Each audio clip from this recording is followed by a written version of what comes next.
We are live. What is up, fight nerds and dirty gamblers? I am Erik, and this is Erik Bets Fights right here on the Never Hedge Media YouTube channel. Welcome to my full card breakdown and best bets video for UFC Vegas 58, headlined by the Battle of the Rafaels, or one of them being a Rafael, I guess. But headlined by the fight between Rafael dos Anjos and Rafael Fiziev. Got to remember which one is the H sound and which one is not. This is going to be a little bit of a quick fire version of the show. It's going to be a little bit shorter, but I have done some other shows this week. If you're interested in hearing a little bit more detail in my picks, you can check out Chronic Combat Conversations on YouTube. Just type that into YouTube, or maybe I'll drop the link down below here as well. I did an appearance on their show last night, and we talked for about 2 hours about the card, so quite a bit of detail there. I also did put out written tape study notes on the Never Hedge Media newsletter on Substack.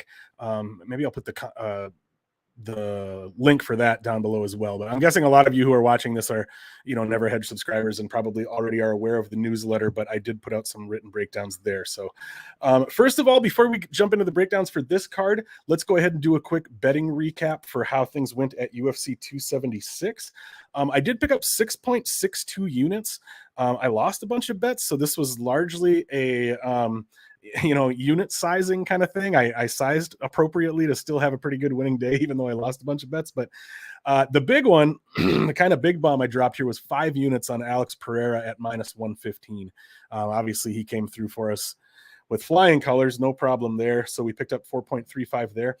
As far as my losing bets, I lost a unit on Donald Cerrone. I lost a unit on Gabriel Green. I lost a unit on Brad Tavares.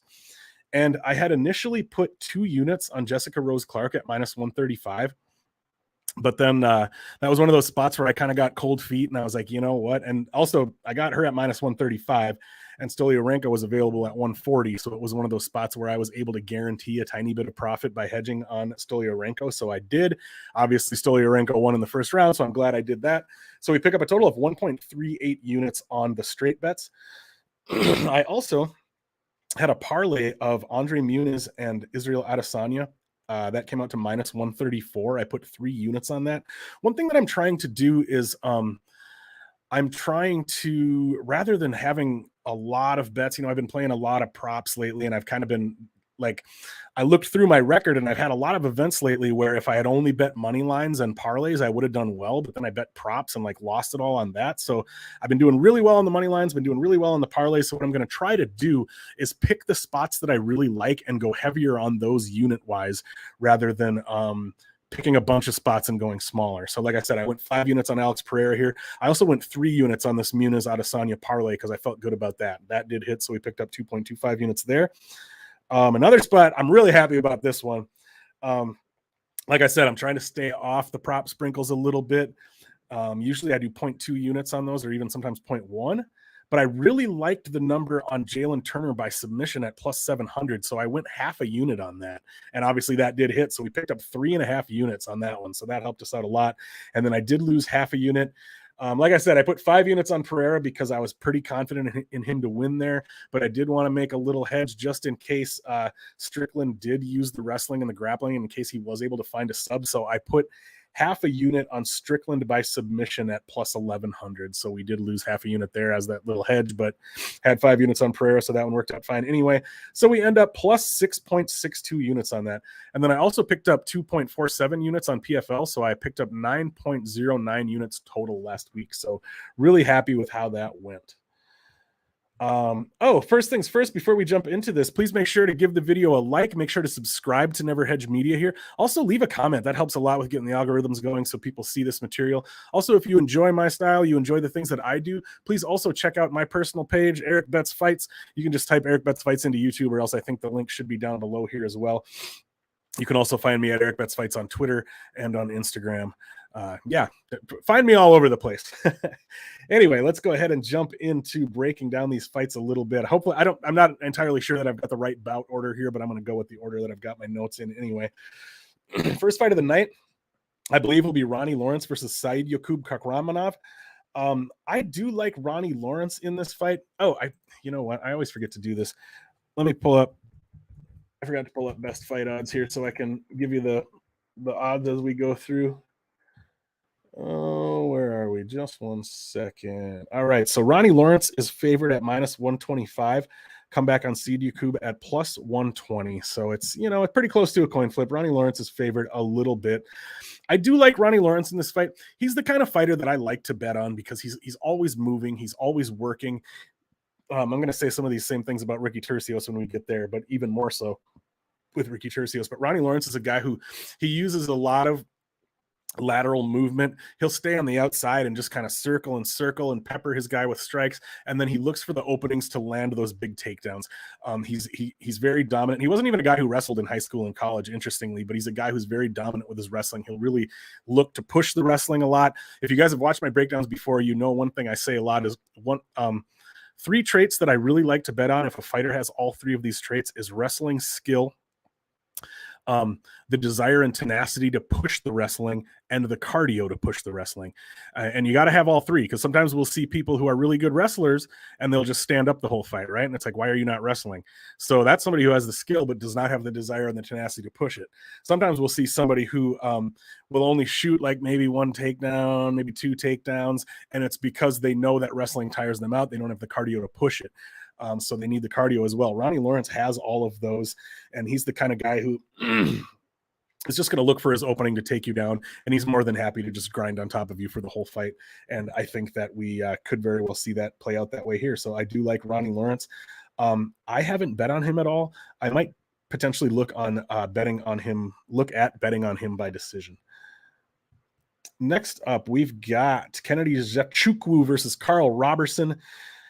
This is a fight that, I don't have good information for you here. This is one of those where Kennedy is one of those fighters that it's really hard to really feel like you have a comfortable read on who he is and what he's going to do, because he shows up as so many different fighters. He's come out and looked like an absolute killer in spots. Like, look at round 2 against Carlos Ulberg. He looked great. And then there's also the Daun Jung fight where he came out and just literally didn't do anything. He just shelled up and stood there until he got knocked out. I mean, he just barely threw punches. And the guy is still pretty green. He made his first appearance on Contender Series in only his third fight, and it was only like something like 9 months into his pro career or something like that. So he's kind of grown up in front of us, but he's 30 years old now. He's got, I don't know, like 12 fights under his belt or something like that. So he's reaching a point where if he's going to turn a corner, I feel like it needs to happen soon. He's a guy who obviously has physical gifts, huge guy for the division. He has some skills, but I feel like he really struggles to kind of put it all together, or to find maybe he's one of those guys who needs to talk to a sports psychologist. I don't know if he's having trouble finding the right mindset to kind of be, to believe in what he's capable of, or what it is exactly. But he'll have some really puzzling performances sometimes. And for that reason, he's not somebody that I can feel comfortable betting on. When I was doing the tape study on this, I typed in my notes, like, the Kennedy that fought Ulberg in round 2, the Kennedy who comes out at his very best, I'd probably put that guy at minus 170, minus 180, even minus 200 over Carl Roberson. But the guy who fought Daun Jung is like plus 600 or something, so I just don't. It's hard to know what to do here. Nzechukwu will have a huge size advantage here. He's got 4 inches of height and 9 inches of reach. So, Robertson's probably going to struggle to get inside on him. But not that Kennedy uses his reach all that well necessarily. And like I said, sometimes he just doesn't even really throw punches. So yeah, this is one of those. I don't really have anything good for you here as far as a pick or a bet. It's a stay away from me. Next up, we've got Cody Brundage versus Tresean Gore. If you haven't checked it out, folks, if you don't subscribe to the MMA Engine on YouTube, make sure you do that. Those are great guys. Those guys are good friends of mine, and they do some awesome things. So yeah, check out the MMA Engine. But last night, if y'all are familiar with Uncle Weezy, he does a show called Balls Deep Breakdowns, where he'll spend like an hour breaking down one fight with all the stats and everything. They did a Balls Deep breakdown of this fight, Cody Brundage versus Tresean Gore, last night on the MMA Engine, and their special guest for the episode was Cody Brundage. So they literally broke down this fight with Cody Brundage on the panel. So you got to check that out. Plus, Cody seems really cool. He seems like a really down-to-earth, cool guy in that video. So do check that out. Anyway, breakdown wise, I've seen a lot of people confident in Gore to find the KO here, and I guess I just don't see it. Not that I don't think he can find the KO. He can. But I posted about this on Twitter, and a lot of people were like, Gore, easy KO. Gore's going to run through him, whatever. Like, could that happen? Yes, but I don't know how you can be confident in that. For one thing, Gore can be a little bit like Kennedy. He can be really inactive. Sometimes he just does not like to throw punches. If he lands on Cody Brundage, can he finish him?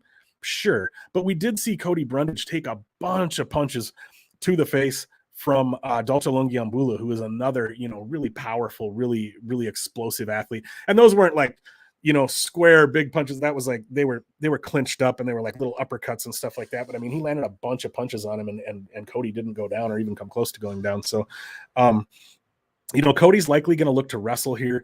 Tresean is obviously a strong and athletic guy. He's got some wrestling too. So for me, it largely comes down to, not to make it too black and white, but for me, it largely comes down to, can Brundage get takedowns? If he can he keep Tresean Gore down?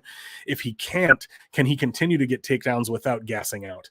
Because Tresean Gore could certainly find that button, but for me, and unless he's turned a corner and kind of worked on that a little bit, for me, he just doesn't throw enough volume that I trust him to do that. So betting odds, sorry, I always forget to give you those. Tresean Gore slightly favored at -111, Cody Brundage underdog at +125. Those odds make sense to me. I think it is a close fight that it's hard to be confident either way.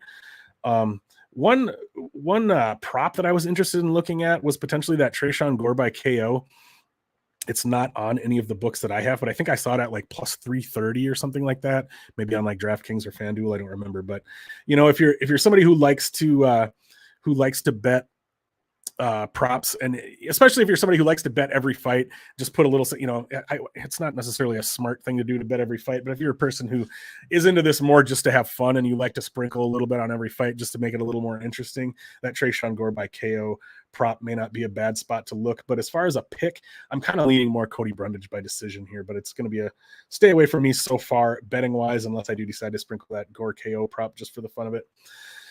Excuse me. Next up, we've got Antonina Shevchenko versus Courtney Casey. Betting odds, we've got Shevchenko at -163, Casey, the underdog, at +155. This was one of those fights that I feel like every week I have a fight where while I'm doing the tape, I just kind of drift off and I'm not paying attention and I get bored and I just end up listening to myself and being like, you know what, just move on to the next fight. That was this one for me. So yeah, I don't think I have much information for you. I'm expecting to see, they're both getting up there in age a little bit. They're both primarily strikers who are probably starting to get toward the end of their career. Antonina's 37, Courtney Casey's 35. Especially at 125 pounds, when you're in the smaller weight classes, that's getting up there in age quite a bit. I expect that this is going to be a pretty tepid and boring 15-minute kickboxing match. With the, it's going to probably go to decision. I guess if I have to pick, I'm going to go with Antonina. As far as betting though, this is a like perfect example of a fight that is, you go with the dog if you're going to bet it, just because those of you who follow me on Twitter may have seen this. I made a post a week or so ago. I did the math on if you had bet on the underdog in every women's UFC fight so far in 2022, if you had bet $100 just blindly on every underdog in every women's UFC fight in 2022, you'd be up almost $1,000. So that is a profitable angle. I don't want to say long term because that's only like 7 months or 6 months or whatever, but it's a profitable angle, medium term so far in 2022. So yeah, and a bunch of those were these fights that are like, less than 200 range, like fights where the underdog is like +50 or lower. There was a lot of instances of those underdogs winning. And classically, if you look at most people's people who track their betting record, most people where they have the lowest ROI and the lowest amount of success as far as like big underdogs, small underdogs, or excuse me, big favorites, small underdogs, big underdogs. Small favorites are the spot where most people do the worst as far as ROI and betting success. So generally speaking, it tends to hold true that when you're looking at a fight where it's small to moderate sized, as far as, the underdog is maybe in the +150 range or lower, or even getting up to like +160, +170, something like that, it tends to hold true that betting the underdog is going to be better for you in the long run in a spot like that. So I'm staying away from this one. Dog or pass in my opinion.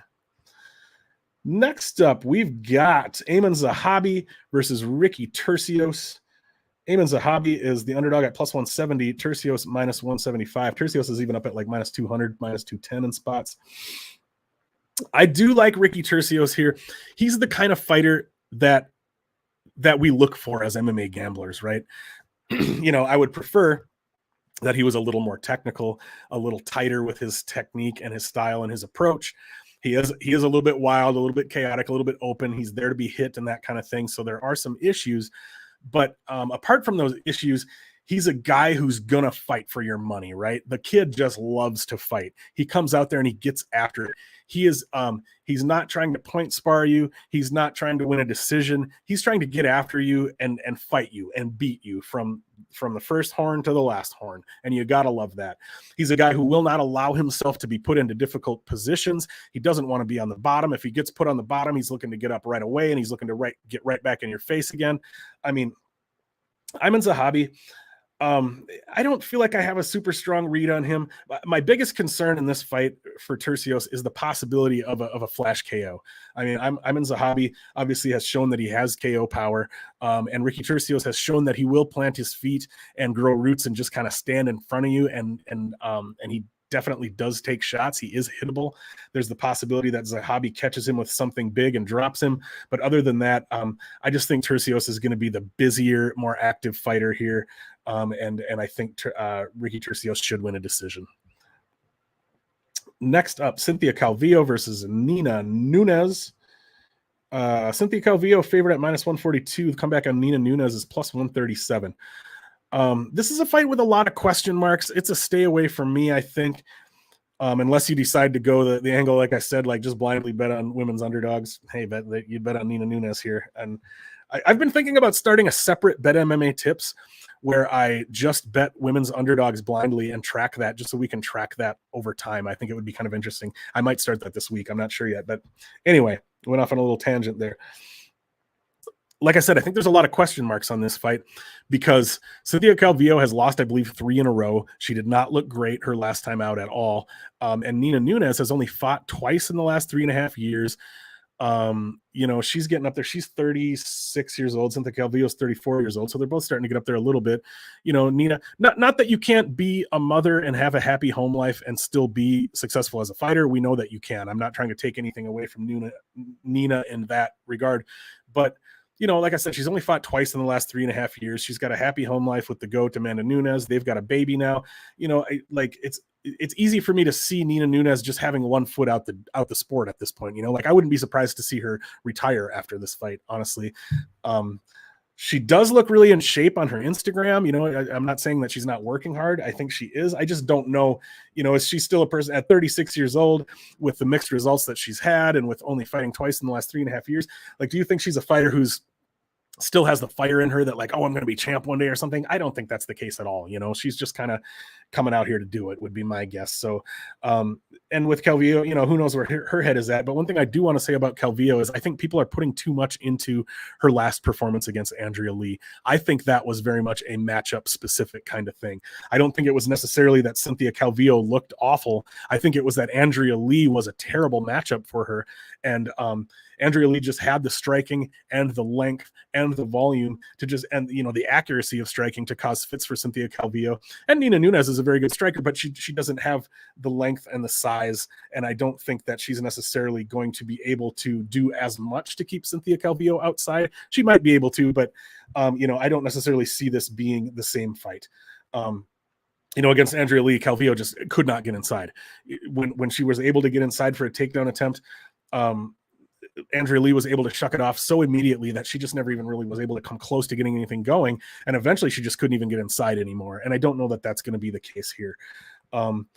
I guess, as far as a pick, I guess I will lean Cynthia Calvillo to probably win a decision here. Could she find a sub? I don't know. I doubt it. I guess I'll say Calvillo by decision as far as my pick, but just based on like I said, that trend of betting women's underdogs, if I was going to bet it, I'd probably bet Nina, but it's a stay away from me. Next up, we've got Michael Johnson versus Jamie Malarkey. Betting odds on this one, Malarkey -200. Michael Johnson can be had for +200. I'm going to give basically the same breakdown I gave on Chronic Combat last night. I'll just read to you what I have in my tape study notes here. When I was doing tape, I got it in my head that Michael Johnson was going to win this fight, and I haven't been able to get it out. I don't even know that I can explain in an analytical way why I'm feeling that, but I am. I try not to listen to hunches like that. I'm typically a very logical person. I try not to let emotions dictate my betting too much, and I don't really get emotionally connected to certain fighters and that kind of thing too much. But Jamie Malarkey, his last time out, got knocked out by Jalen Turner. That was only 3 or 4 months ago, so there's the possible narrative that he's coming back from a KO pretty quickly. I don't always put as much stock into that as some people do, so take that with a grain of salt. And I'm certainly not trying to say that Michael Johnson and Jalen Turner are the same fighter at all, because they're not. But the reason that Jalen Turner was able to have so much success there is because he has a really nice, just kind of loose, relaxed, calm counter boxing style. And Jamie Malarkey is a guy who's a little bit more of a ball of energy, keeps it a little bit tight. He loads up more on his strikes. He kind of overextends himself on his strikes. And if you're able to kind of just keep that loose, relaxed boxing style, that's how you can counter on somebody like that, right? They load up, you see it coming, they overextend on that strike, and then there's that moment when they're all tight and they've just thrown that strike where you can just loosely get that counter out there. And Jalen Turner was able to find success with that again and again and again. And Michael Johnson looked fantastic his last time out against Alan Patrick. When Michael Johnson is on, he's on. He's very inconsistent. He's lost to some low-level fighters, and he's beat some very high-level fighters. You kind of never know which Michael Johnson you're going to get.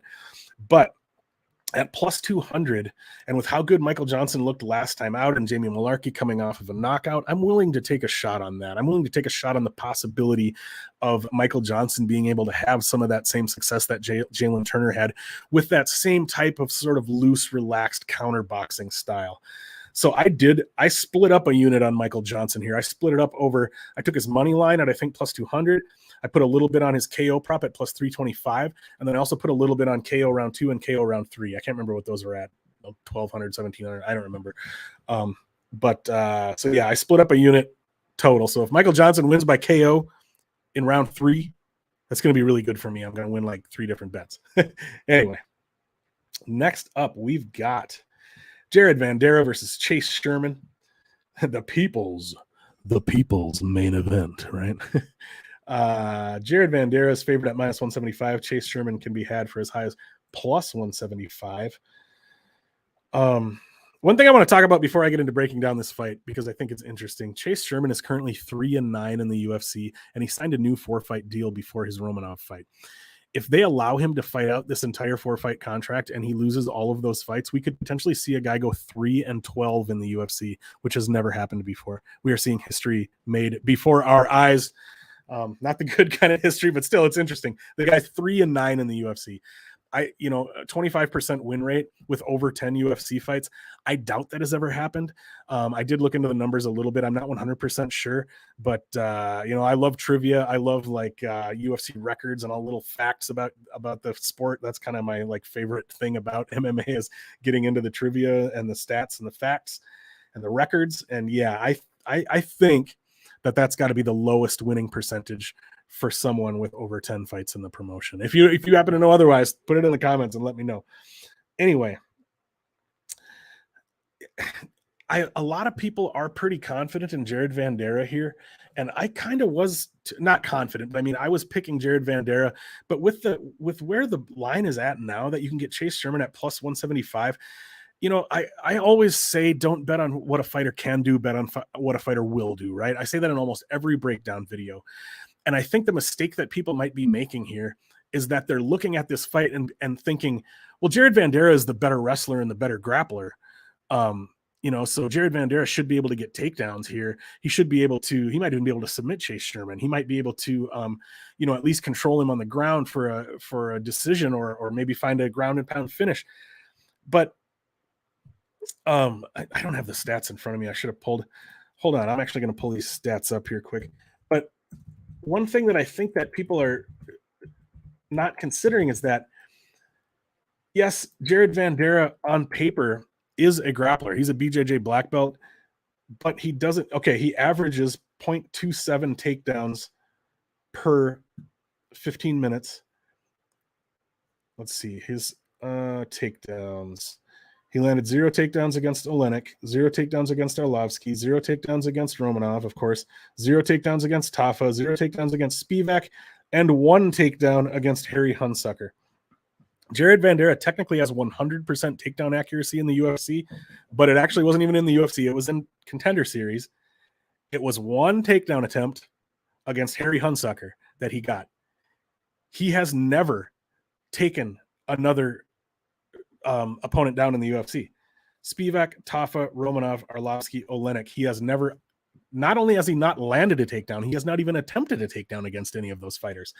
So I think it's a mistake to look at this fight and say, well, Vanderaa has the grappling and wrestling edge, because he doesn't use it. And I don't know, like, I think it's a mistake to trust that he's going to use it here. And so if we think of this, then if we take that out of the equation, if we think like, okay, well, I'm gonna listen to the trend here rather than thinking about what Jared Vanderaa potentially could do. I'm gonna listen to what Jared Vanderaa has proven to me, and what he has proven to me is that he will come out and fight for 15 minutes without even attempting a takedown. If he does that here, and this is a striking match, to me that looks really different. Chase Sherman is, I think he's faster. I think he's more athletic. I think he'll throw more volume. So for me, if this fight plays out on the feet, it starts to look like a Chase Sherman fight to me a little bit. Call me crazy. I know. So, and this is one of those call the orderly, stay away kind of fights, but I'm actually starting to not mind a shot on Chase Sherman at plus 175. Also, if you want to get crazy with props, you can get Chase Sherman by KO in round 1 at plus 550, or Chase Sherman by KO at plus 250. I haven't bet this fight yet, but I'm thinking about doing it, guys. Let me know in the comments if I'm crazy, but I'm thinking about betting Chase Sherman here. It sounds like a weird thing to say out loud, but the more I think about it, the more I think, it's, both of these guys aren't very good. Neither of these guys is very good, but when you get right down to it, Jared Vanderaa might be worse than Chase Sherman. I don't know, man. I don't know. Maybe I am getting crazy. I'm going to move on to the next fight. Next, we've got Said Nurmagomedov versus Douglas Silva de Andrade. Betting lines. This line has gotten a little bit out of hand. Said Nurmagomedov he can be had for minus 227 on Bet365. But yeah, that's not where he's at. For the most part, he's at like minus 330, minus 350 even in spots. You can get Douglas Silva de Andrade for plus 275. I did bet on Douglas Silva his last time out. I got him at plus 180 against Sergey Morozov. So I was able to cash him as a decent sized, almost 2-to-1 dog there. In this fight, my basic technical breakdown for this fight is I think Said Nurmagomedov can just I think he can dance circles around Douglas Silva de Andrade. I think that he's the younger guy. He's the quicker guy. He's the better striker. He's more fleet of foot. He has the better movement.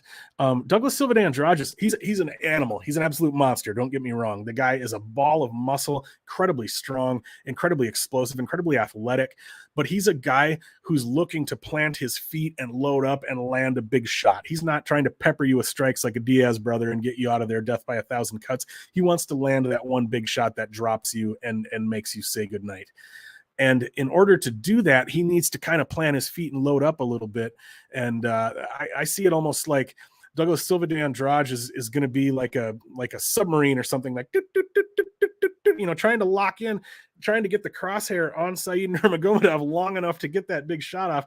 And Nurmagomedov is just going to be moving. He's going to be on his bike. He's going to be side to side. He's going to be peppering Douglas Silva de Andrade with strikes. That's how I see it playing out. I'm not interested in Said. I did put Said in a parlay and I did bet him straight, I think, earlier on when his line was a little better, but now at like minus 330, around there. I don't like that. However, I do kind of think this fight goes to decision because Douglas Silva de Andrade, we know he's super tough. I mean, look no further than the first round of the Morozov fight. He got absolutely beat up in that fight, and he came out the other end and not only survived but won in the second round. The guy can take a beating. And we have seen Said get some impressive finishes lately, but I don't necessarily think he's going to be able to do that against Douglas Silva de Andrade. So right now, with where the lines are at now, the bet I like the most on this fight is either for the fight to go the distance, which I think is at like plus 110 or so, or if you want to pick a side, last I looked, Said Nurmagomedov by decision was at plus 225. And I don't mind that bet at all. Moving on to the next fight, we've got Caio Borralho versus Armen Petrosyan. Betting line. Caio Borralho can be had for -161 on Bet365, but he's up at like -225, -230 most places, even as high as -250 on FanDuel. Armen Petrosyan can be had for +195. I do like Caio Borralho in this fight quite a bit. Obviously, Petrosyan is an excellent kickboxer. He's got pretty good power. You know, he's one of those guys who's able to land with good power without really having to load up, without really having to really sit down. He's got the kickboxing technique that he knows how to throw strikes without telegraphing them too much, without loading up, without sitting down, and still land with good power. Caio Borralho has a little bit more of that karate style, that kind of sideways, you know, like you'll see with, guys like Machida and Stephen Thompson. He has that. Gunnar Nelson's another one, that sort of sideways kind of bouncing on his toes. Like if you ever used to watch or compete in or whatever, if you've watched like taekwondo or open martial arts, like sparring type tournaments, you'll see that style where guys kind of have their hands down low, they're sideways, they're bouncing on their toes. That's kind of what you see from Caio Borralho. He's a guy who's able to get in and out and land usually single strikes or sometimes double strikes. You know, that's part of that style, is that you don't usually see guys with, landing big combos, because they're looking to get in, shoot their shot, get back out again. So Borralho certainly can handle his own on the feet. He's a good striker, but that's really going to be, I see this fight as it's Borralho's fight to win, unless he hangs out on the feet and gives Petrosyan a chance to knock him out. That's really the, letting Petrosyan get his distance kickboxing game going, letting him open up and have the fight that he wants to have, is really the only way I can see Borralho losing this. And again, this is a spot where I'm gonna be sort of trusting somebody to do something that they haven't shown that they're willing to do a lot of. Borralho is a good grappler. He's been working on his jiu-jitsu with Damian Maia for like almost a decade. The guy is a solid grappler. However, we haven't always seen him look to push the grappling, but I do think he's a smart fighter, and I do think this is a fight where he's going to understand the things that I just said, like, hey, why am I going to hang out and kickbox with this guy when I have a clear advantage in the grappling? So I am sort of breaking my own rule and trusting a guy to do something that he hasn't necessarily shown that he's going to be willing to do. But that's because I do believe Borralho is a smart fighter, and I do think that he will take the smart game plan here. So I do like Borralho to win. With where his line is now, I don't love it. I did put him in a parlay, but when he was at -170, because I didn't think that was too bad. But now with him being, what did I say he was at? Like, yeah, -225, -250. I don't love it. I guess I wouldn't hate it if you still wanted to parlay him at that line. I do think he wins here. But if you were going to play this fight, I'd stay away from it at this point. But I'd maybe even look at Caio Borralho's sub prop, which was at around like +300, I think, if I'm not mistaken. But yeah, at the current lines, I think it's probably a stay away for me. And finally, one last fight. We've got Rafael dos Anjos versus Rafael Fiziev, the battle of the Rafaels. Whew. Betting line here, Rafael Fiziev favored at -200, Rafael dos Anjos at +193. Excuse me, just one second. I'm seeing a lot of people breaking this fight down as a striker versus grappler matchup, which I understand in a way, but I think that's a mistake. Obviously, Rafael Fiziev is a very high-level Muay Thai practitioner. Obviously, Rafael dos Anjos is a high-level grappler, but Rafael dos Anjos is also a high-level Muay Thai practitioner. Maybe not as high-level as Rafael Fiziev, and also there's the fact that Rafael Fiziev is 29 years old and Rafael dos Anjos is 37 years old. We don't want to ignore those things. It's hard to know how much to take age and fight mileage into your capping, but it's definitely not something that you want to ignore. Rafael dos Anjos looked really good his last time out. He fought a good fight. I'm guessing he would have been 36 then, or maybe even 37. So, we haven't necessarily seen massive signs that he's slowing down or regressing, but it's still something to keep in mind. However, Rafael Fiziev has 95% takedown defense. He's been taken down only one time on 22 attempts. It is important, you don't ever want to read into stats too much unless you actually look into the specifics of them, because the devil's really in the details with stats. And 11 of those takedown attempts were in the Alex White. Was that who it was? I think it was the Alex White fight. And Alex White was getting beat up. He was pretty hurt. He was stumbling around. These were kind of desperate, half-assed, if I'm being honest, takedown attempts, a lot of them. So it's important to keep that in mind. And they were also the kind of takedown attempts where he's clinching up and looking to work to get to the hips. Look, the kind of takedown that you really got to work hard for, rather than a reactive double leg takedown where you're seeing that moment where your opponent is off balance, where the takedown is being presented to you, and you're able to just blast through the legs and get the takedown all at once. Not that, Rafael dos Anjos isn't Mark Coleman or anything. He's not necessarily like that guy, but we have seen him have the ability to have those moments. I think he, at least once against Renato Moicano, he was able to find one of those quick reactive double leg takedowns and just blast his legs out from under him. So he is capable of doing that, is what I'm saying. So, if Dos Anjos is able to find those moments and find those takedowns and keep, get Fiziev down and keep him down, then this fight starts to swing Dos Anjos's direction. However, even if he is able to do that, I can't see him doing it consistently over 25 minutes, because we have seen really good takedown defense from Rafael Fiziev. And I think Fiziev is going to be on the feet. I think he's going to be faster. I think he's going to be more powerful. He's just a younger, quicker, more athletic guy, especially at this point in their respective careers. He's at, like I said, he's at minus 200.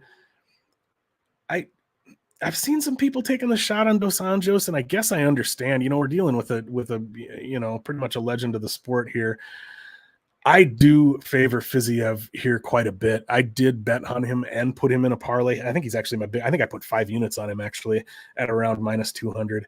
I've seen arguments that line is a little wide, and I can certainly understand that, but I still felt pretty good. Like, I don't love the minus 200, but I'm definitely, I consider myself a value better. I watch the tape without knowing the line. I set my own line, and then I compare it to the real line to see if I see value there. And most of the time, if I don't see value initially looking at it, I just move on and I don't bet the fight.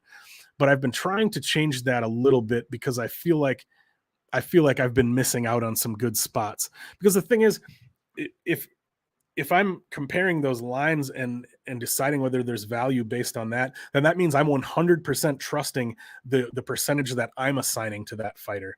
And, I don't think I'm the sharpest handicapper in the world. I'm not the best in the world at this, it's not like I watch a fight and then I'm like, oh yeah, Rafael Fiziev has a 65% chance of winning this fight. Take it to the bank, bet on it. Like, I guarantee you I'm right about that. No, I don't think that way about myself at all. And if you do think that way about yourself, unless you've been doing this for 10 or 20 years and have consistently proven that you're super accurate at that, I think your ego is getting in the way if you're believing yourself that much. So I don't. So, even if I do pull up the line and I don't see value there right away, I'm trying to consider the possibility that, okay, well, my read might be off here. How off is my read? What's a more reasonable number, that kind of thing. So even though I didn't initially love the number on Fiziev, I do think he wins this fight. I do see advantages for him here that I like, and I was willing to put 5 units on that. So, I did it last week with Pereira. Like I said, I'm trying to go a little heavier on the spots that I trust a little more. Put 5 units on Alex Pereira last week. He came through for me. Maybe Fiziev will be able to do it again. We'll see how it goes. But anyway, that's it for those breakdowns. Let's take a look at the betting slate that I've got so far for this card, UFC Vegas 58. Like I said, I've got 5 units on Rafael Fiziev at minus 200. I've got 2 units on, on Said Nurmagomedov at minus 230. I've got half a unit straight up on Michael Johnson at plus 208. I've got Fiziev and Said parlayed at plus 112. I put 2 units on that. I've got Bohalio and Tercios parlayed at plus 145. I put 2 units on that. And then I sprinkled 0.3 on Michael Johnson by KO TKO, 0.1 on Johnson by TKO in round 2 at plus 1100, and 0.1 unit on Michael Johnson by TKO in round 3 at plus 1700. That's all I've got so far. It's possible that I'll be adding things. If you want to take a look at my both my past betting record and the bets I've got coming up, you can always go to betmma.tips/Erik Block. I think I've got that linked down below. Also, you can find me on Twitter at Erik Bets Fights. I post some of my bets there and stuff. You can also find me on Instagram at Erik_Bets_Fights. Thank you so much for watching, gang. Make sure that you subscribe to Never Hedge Media YouTube channel right here. Make sure you go check out Erik Betts Fights YouTube channel. Some of my shows are released here on the Never Hedge Media channel, but I do have some shows that I release only on the Erik Betts Fights channel, including my most popular show and my favorite show, which is called Big Money Bets, which happens Thursday nights. Every Thursday night, I bring a sharp guest on, and we go through our favorite props and parlays. That's where we talk about the big money bets, like we're looking at like big, crazy plus 2,000 props and stuff like that. So it's a lot of fun, and I would love it if you would check that out. But thank you so much for stopping by, folks. I am Erik with Erik Betts Fights, reminding you to play it smart, play it tight, and let's grow those bankrolls. Have a great one, everybody, and enjoy the fights this weekend at UFC Vegas 58.